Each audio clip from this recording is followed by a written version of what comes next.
కానీ ఆ రోజు కేసీఆర్ గారి ప్రభుత్వం మీద వీళ్ళు చేసిన ప్రచారం, 2 ఉద్యోగాలు ఊడగొట్టండి, కేసీఆర్ది కేటీఆర్ది 2 లక్షల ఉద్యోగాలు ఇస్తాం మొదటి సంవత్సరంలో అని చేసిన ప్రచారం నమ్మి ఇవాళ మేము వాళ్ళని గెలిపించామని చెప్పి ఆ తమ్ముడు రాస్తూ ఉన్నాడు. వాస్తవం చెప్పాలంటే ఇవాళ వేణు రాసింది సూసైడ్ నోట్ కాదు.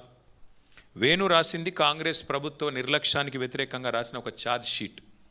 నిన్న మా సోదరులు పువ్వాడ అజయ్ గారు, లింగాల కమల్ రాజ్ గారు, మా ఎమ్మెల్సీ తాత మధు గారు, మా మాజీ ఎంపీ నామా నాగేశ్వరరావు గారు అందరూ ఆ పిల్లోని హాస్పిటల్లో పరామర్శించడానికి పోతామంటే పోనివ్వరు, మీరు కలవడానికి వీల్లేదని ఆంక్షలు. అయినా మా వాళ్ళ ఆంక్షల్ని ఛేదించుకొని పోయి ఆ పిల్లోడికి ధైర్యం చెప్పి ఏమీ కాదు మేమందరం ఉన్నాం మీకు అని చెప్పి ధైర్యం చెప్పి వచ్చారు.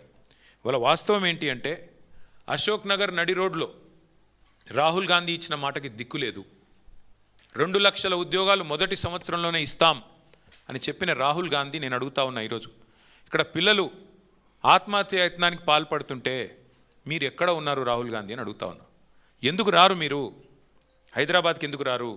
మీరు ఇక్కడ నామినేట్ చేసిన ముఖ్యమంత్రి, మీ కాంగ్రెస్ పార్టీ నామినేట్ చేసిన ముఖ్యమంత్రి ఎండ్రిన్ దాగి చావండి అంటుంటే ఎందుకు మీరు ఉలకరు పలకరు?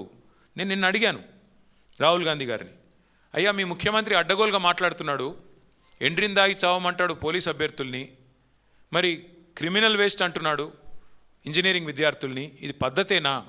ఇది మీ పార్టీ విధానమా, పార్టీ వైఖరా, లేకపోతే ముఖ్యమంత్రి నోటి దూలనా? ఏంది ఇది చెప్పు అంటే ఆయన ఎక్కడెక్కడో రాజ్యాంగం పట్టుకుని తిరుగుతాడు తప్ప ఇక్కడ మాత్రం కనబడాడు. ఎక్కడైతే గవర్నమెంట్ ఉందో అక్కడ రాహుల్ గాంధీ ఉండడు, ఎక్కడైతే గవర్నమెంట్ లేదో బాధ్యత లేకుండా ఇష్టం వచ్చినట్టు మాట్లాడతాడు. మళ్ళీ ఎక్కడ పడితే అక్కడ సొల్లు మాటలు చెప్పి అడ్డమైన హామీలు ఇచ్చి మళ్ళీ అక్కడ ప్రజల్ని మభ్యపెట్టే ప్రయత్నం.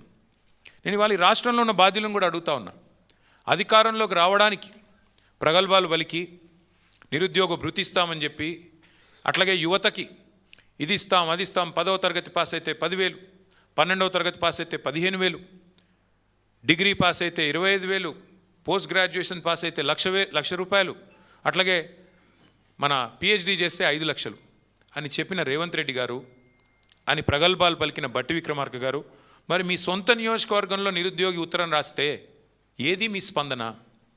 ఎందుకు మీ నుంచి కనీసం ఒక మానవతతో కూడిన ఒక చిన్న సందేశం, అయ్యా పిల్లలు చావకండి మేము కాపాడుతామని ఒక మాట ఎందుకు రావట్లేదు?